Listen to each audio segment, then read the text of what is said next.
မော်ဂနာရဲ့စီကံဖြစ်တဲ့ကွမ်ကမော်ဂနာအိပ်ပျော်သွားခဲ့ပြီဖြစ်တာကြောင့်သူမရဲ့အိမ်ကိုပြန်လာခဲ့ပါတယ်။ကွမ်ရောက်တဲ့အခါသစိမ်းယောက်ကကွမ်ကိုမေးသေးပေးခဲ့ပြီးဖမ်းခေါ်သွားခဲ့ပါတယ်။ကွမ်ဖမ်းခံရတာကိုမော်ဂနာကရဲတိုက်ပေါ်ကနေဂျင်းနဲ့စွာကြည့်နေခဲ့ပါတယ်။နောက်နေ့မနက်မှာမာလင်ကထုံးစံတိုင်းနေထွက်လာပြီဆိုတဲ့စကားသံနဲ့အိပ်ပျော်နေတဲ့အာသာကိုနှုတ်ခဲ့တဲ့အခါအာသာကညှဉ်းညူနေခဲ့ပါတယ်။မနက်ခင်းတိုင်းအမြဲနှုတ်နေတဲ့မာလင်ကိုခွန်းနဲ့ပြစ်ပေါက်ခဲ့တာကြောင့်မာလင်ထွက်ပြေးခဲ့ရပါတယ်။အဲ့ဒီနောက်မနက်စာစားနေချိန်မော်ဂနာကဒီမနက်မှာသူမရဲ့စီကံခွမ်ရောက်မလာခဲ့ကြောင်းဘင်းဦးသားကိုပြောပြနေခဲ့ပါတယ်။ဘင်းဦးသားခွမ်ရောက်မလာခဲ့ရင်အခြားစီကံတယောက်စားထိုးဝေးပါမယ်လို့မော်ဂနာကိုပြန်ပြောခဲ့လိုက်ပါတယ်။အဲ့ဒီနောက်ခွမ်အတွက်စိတ်ပူသွားတဲ့အာသာခွမ်ဘာဖြစ်နေလဲဆိုတာမာလင်ကိုတွားကြည့်ခိုင်းခဲ့ပါတယ်။ခွမ်ရဲ့အိမ်ကိုမာလင်ရောက်သွားတဲ့အခါခွမ်ကိုမတွေ့ခဲ့ရပဲမေးသေးတုတ်ထားတဲ့အဝိစားတစ်ခုကိုသာတွေ့ခဲ့ရပါတယ်။တစ်ဖက်မှာဆန်ရွက်နဲ့မော်ဂန်ကအချင်းကျနေတဲ့လူတစ်ယောက်ကိုကျင်းနဲ့စွာကြည့်နေခဲ့ပါတယ်။အဲ့ဒီနောက်ဆန်ရွက်ရဲ့လူတွေကခွမ်ကိုဆန်ရွက်ရဲ့ရှေ့ကိုခေါ်ဆောင်လာခဲ့ပါတယ်။ဆန်ရွက်ကခွမ်ကိုကျိုးပစ်ပေးခဲ့လိုက်ပြီးအချင်းသားနဲ့တွေ့တဲ့အခါအချင်းသားကသူမရဲ့ကိုအိုင်လန်ဖြစ်တာကြောင့်အော်သွားခဲ့ရပါတယ်။ခွမ်ရဲ့ကိုအိုင်လန်ကကမ်မလောကနေငယ်ကလေးကထွက်သွားခဲ့ပြီးနဲလဲပဲစရာတောက်လုံးနေခဲ့တာဖြစ်ပါတယ်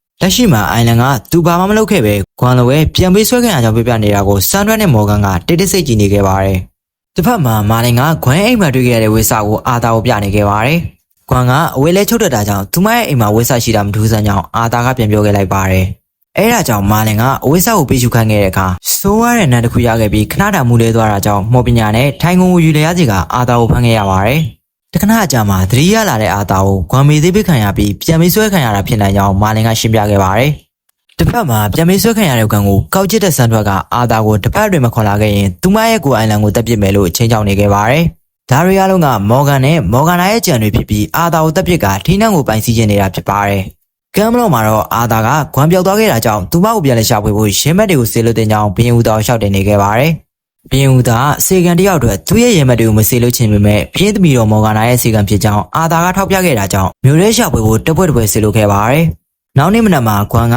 မော်ဂန်နာရဲ့ခံမှာခါတိုင်းလိုတန်ရှင်းလုပ်နေခဲ့ပါတယ်။မော်ဂန်နာလိုလာတဲ့ခါခွမ်ကိုဘယ်ဒီရောက်နေလဲမေးခဲ့တာကြောင့်သူမနေမကောင်းဖြစ်နေကြောင်းခွမ်ကလိန်ပြောခဲ့လိုက်ပါတယ်။မော်ဂန်နာရဲ့ခံကထွက်လာတဲ့ခွမ်နဲ့မာလင်နဲ့ဝင်တက်ခဲ့ပြီးမာလင်ကသူမကိုလိုက်ရှာနေကြောင်းပြောခဲ့ပေမဲ့ခွမ်ကသူမဖျားနေလို့သာလိန်ပြောခဲ့လိုက်ပါတယ်။ဒါပေမဲ့ခွမ်ရဲ့လက်ကညုံမဲတဲ့ရောင်မာလင်တွေ့သွားခဲ့တာကြောင့်တခုလွယ်နေပြီဆိုတော့တည်သွားခဲ့ပါတယ်။အဲဒါကြောင့်မာလင်ကအမှန်တိုင်းပြပြဖို့ခွမ်ကိုတောင်းဆိုခဲ့ပါတယ်။အဲဒီနောက်ခွမ်ကစမ်းတွက်ရဲ့တောင်းဆိုချက်များကိုမာလင်ကိုပြပြခဲ့တာကြောင့်ဒီကိစ္စကိုအာသာကိုပြပြဖို့မာလင်ကပြန်ပြောခဲ့လိုက်ပါတယ်။ခွမ်ကအာသာကိုပြောချင်ပေမဲ့တစ်ဖက်မှာသူမရဲ့ကိုတက်ခံနိုင်ရတာကြောင့်အဖြစ်မှန်တွေကိုပြပြခဲ့လိုက်ပါတယ်။ဒီကိစ္စကအာသာအတွက်စမ်းတွက်ရဲ့ထောင်ချောက်ဆိုတာသိပေမဲ့သူမရဲ့ကိုခဲ့ပေးမယ်လို့အာသာကခွမ်ကိုဂရီးပေးခဲ့လိုက်ပါတယ်။အာသာတို့စကားပြောနေတာကိုမော်ဂန်နာကတိတ်တဆိတ်ခုနာထောင်နေခဲ့ပါတယ်။အဲဒီညမှာမော်ဂန်နာကကမ်မလောကနေခွတ်ထွက်လာခဲ့ပြီးသူမမော်ဂန်နဲ့တွေ့ကအာသာကသူတို့စီစဉ်ထားတဲ့အတိုင်းထောင်ချောက်ထဲဝင်လာပြီဆိုတာသတင်းသွားပို့ခဲ့ပါတယ်။နောက်နေ့မနက်မှာအာသာကမော်ဂန်နာနဲ့လောင်းစားရှုံးခဲ့ပြီးသူမအတွက်ကမ်မလောမှာမရနိုင်တဲ့ဝိစုံတစ်ခုသာအတွက်ပိတ်ဆက်ရှာဝေဖို့ခီးထွက်လိုကြောင်းဘင်းဦးသားရှောက်တင်ခဲ့ပါတယ်။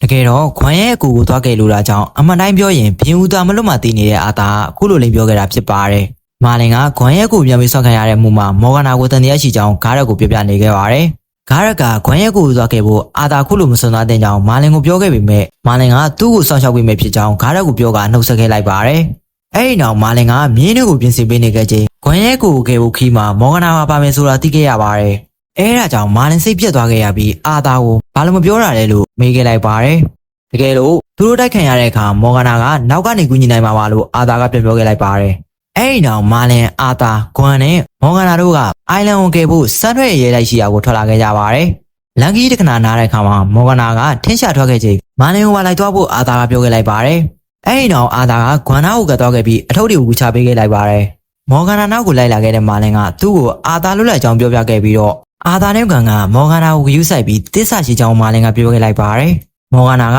ဒီအကြောင်းတွေသူ့ကိုဘာလို့လာပြောနေလဲမေးခဲ့တဲ့အခါမာလင်ကအဖွဲထဲမှာတငယ်ချင်းတွေကိုထိခါအောင်လုပ်မဲ့သူပါနေတယ်လို့ဆိုပြီးမော်ဂနာကိုမထီထီပြောခဲ့လိုက်တာကြောင့်မော်ဂနာကထင်းတွေကိုပြစ်ချကစကန်ဒီကိုပြန်သွားခဲ့ပါတယ်။ခွမ်ကသူမအကိုအတွက်စိုးရိမ်နေကြောင်းပြောကအာသာတစ်ခုဖြစ်သွားရင်သူ့ကိုသူခွင့်မလက်နိုင်ဘူးလို့အာသာကိုပြောနေခဲ့ပါတယ်။ပြီးတော့သူမအကိုဘာကြောင့်ဖမ်းခံရမှမသိပေမဲ့သူ့ကိုမလုပ်ခဲ့ရင်တော့ကတင်ဖို့ကြိုးစားမှာပါလို့အာသာကိုပြောနေခဲ့ပါတယ်။အာသာပြန်ပြောတာကလူတယောက်ကိုချေတဲ့အခါမင်းလုံးလိုက်တာအဲ့ဒါပဲလို့ပြောကနမ်းဖို့လုံနေချိန်မှာမော်ဂနာနဲ့မာလင်ပြန်ရောက်လာခဲ့ပါတယ်။အဲဒီနောက်အာသာကစွမ်းထွက်ရဲ့ရဲတိုက်ကိုတွားဖို့ရိုးရိုးဝင်ပေါက်တိုင်းသွားရင်အဆောင်နေတွေ့သားနိုင်တာကြောင့်လှုပ်ဝက်ဦးမင်းတစ်ခုရှိကြောင်းပြောပြခဲ့ပါတယ်။အဲဒီညမှာမော်ဂနာကသူမမော်ဂန်နဲ့တွေ့ခဲ့ပြီးစွမ်းထွက်ရဲ့ရဲတိုက်မှာလှုပ်ဝက်ဦးမင်းကိုရှာဖွေဖို့ပြောပြခဲ့ပါတယ်။ မော်ဂန်ကလှုပ်ဝက်ဦးမယ်ဘယ်မှာရှိလဲဆိုတာမသိတာကြောင့်မော်လက်စုပ်ကိုမော်ဂန်နာကိုပေးခဲ့လိုက်ပြီးဦးမင်းဝင်ဝါရောက်တဲ့အခါအချက်ပြမော်လက်စုပ်ကိုထားခဲ့ဖို့မှာခဲ့လိုက်ပါတယ်။အဲဒီနောက်မော်ဂန်နာကအာသာတို့ရှိရာကိုပြန်လာခဲ့ပြီးပုံမှန်တိုင်းပြန်ရေးခဲ့တဲ့အခါမာလင်ကမော်ဂန်နာတယောက်နဲ့တွားတိတ်တယ်ဆိုတာသိနေခဲ့ပါတယ်။နောက်မနေ့ရောက်တော့မာလင်ကမော်ဂန်နာအိပ်ပျော်ရလာလို့မေးခဲ့တဲ့အခါမော်ဂန်နာကပြောရရှိရင်အာသာကိုပြောလိုက်ဆိုပြီးပြောခဲ့လိုက်ပါတယ်။အဲဒီနောက်ခီးဆက်လာခဲ့ကြပြီးလန်ခီးတနေရာမှာမွေတကောင်ကိုမာလင်တွေ့ခဲ့တာကြောင့်မော်ပညာနဲ့လုပ်ခဲ့တဲ့အခါမွေကမော်ဂန်နာရဲ့မြင်းကိုပေါက်ဖို့လုပ်နေခဲ့ပြီးမြင်းကလန်သွားကထားခွန်လိုက်တာကြောင့်မော်ဂန်နာမြင်းမော်ကပြစ်ကျသွားခဲ့ရပါတယ်။မာလင်ကမော်ဂန်နာကိုပြေးထုခဲ့ပြီးအနားယူဖို့လိုအကြောင်းနဲ့မော်ဂန်နာကိုထားခဲ့ဖို့ပြောခဲ့ပေမဲ့မော်ဂန်နာကသူမအဆင်ပြေတယ်ပြောကလိုက်လာခဲ့ပါတယ်။အဲဒီနောက်ရဲတိုင်နာရောက်တဲ့အခါအာသာနဲ့မာလင်ကလှုပ်ဝက်ဦးမင်းစီကိုချင်းကပ်လာခဲ့ကြပါတယ်။လှုပ်ဝက်ဦးမင်းကိုမော်ဂန်နာကတယောက်ကိုပြောထားတယ်ဆိုတာမာလင်သိတာကြောင့်အခြားစီစဉ်ပြောင်းဖို့အာသာကိုပြောခဲ့ပေမဲ့အာသာကဦးမင်းအကြောင်းကိုစတော့မသိဘူးလို့ခိုင်မာယုံကြည်နေခဲ့ပါတယ်။အဲဒါကြောင့်လှုပ်ဝက်ဦးမင်းစီကို၄ယောက်သာထွက်လာခဲ့ကြပါတယ်။မော်ဂန်နာကဂူဝင်ဝမှာသူ့မမှာထားတဲ့အတိုင်းအချက်ပြမော်လက်စုပ်ကိုထားခဲ့လိုက်ပြီးအာသာတို့နောက်ကိုလိုက်သွားတဲ့အခါလက်စုပ်ကမိကုန်းငွေတွေထုတ်လုပ်ခဲ့ပြီးဦးမင်းဝင်မောက်ကိုအချက်ပြခဲ့ပါတယ်။ထဲကိုရောက်တဲ့အခါကွမ်ကလူရိုးစုတစ်ခုကိုတွေ့ခဲ့ရတာကြောင့်အော်ဟစ်ခဲ့လိုက်ပါတယ်။ဂူထဲမှာကလူဝင်ထားတဲ့ပုံစံမတွေ့တာကြောင့်လက္ခဏာကောင်းပဲလို့အာသာပြောနေချိန်စမ်းထွက်လူတွေတိုက်ခိုက်တာခံရပြီးအဖမ်းခံလိုက်ရပါတယ်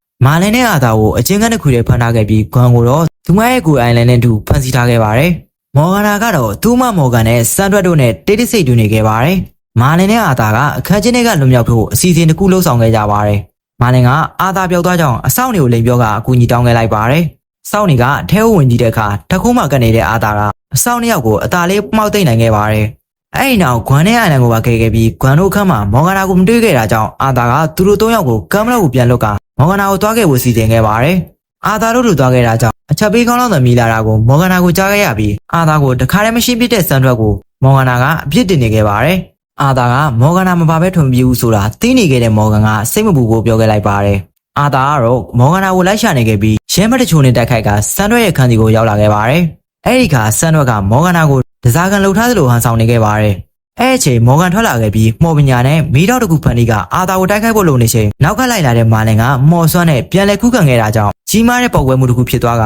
အကုန်လုံးထွက်သွားခဲ့ရပါတယ်။ပေါက်ကွဲမှုကြောင့်စန်ရွက်နဲ့မော်ဂန်သတိမေးနေချိန်မာလင်ကမော်ဂန်နာကိုဆွဲခေါ်သွားခဲ့ပါတယ်။အဲဒီနောက်ဒဏ်ရာနဲ့ရထားတဲ့မော်ဂန်နာကိုအာသာကထမ်းခေါ်ခဲ့ပြီးဂွမ်လုံးနဲ့တွေ့ဆုံခဲ့ပါတယ်။တခဏကြာစန်တွဲလူလေးလိုက်လာခဲ့တာကြောင့်အာသာနဲ့အိုင်လန်ကတိုက်ခိုက်ခဲ့ရပြီးအာသာကအိုင်လန်ရဲ့တိုက်ရိုက်ခိုက်ရီကိုသဘောကျသွားခဲ့ပါတယ်။အဲဒီနောက်ကမ်မလော့ကိုပြန်လာတဲ့လမ်းမှာအာသာကစန်တွဲဘာတွေတောင်းဆိုလဲဆိုတာမော်ဂန်နာကိုမေးနေခဲ့ပါတယ်။စန်တွဲကကမ်မလော့ရဲ့သတင်းချက်လက်တွေတောင်းဆိုခဲ့ပေမဲ့သူမဘာမှမပြောလိုက်ကြောင်းအာသာကိုပြန်ပြောခဲ့လိုက်ပါတယ်။အဲဒါကြောင့်အာသာကကမ်မလော့ကယုံကြည်မှုတွေသစ္စာတရားတွေနဲ့တိစောက်ထားတာကြောင့်ဘယ်တော့မှမကြရှုံးနိုင်ဘူးလို့ပြောခဲ့ကကမ်မလော့ကိုပြန်လာခဲ့ကြပါတယ်။နန်းတော်ရောက်ပြီးနောက်နေ့မှာဂွမ်ကရှားပါတဲ့ပိုးတွေကိုအာသာကိုလာပေးခဲ့ပြီးသူမကိုခဲ့ပေးတဲ့အတွက်ကျေးဇူးတင်ကြောင်းပြောနေခဲ့ပါတယ်။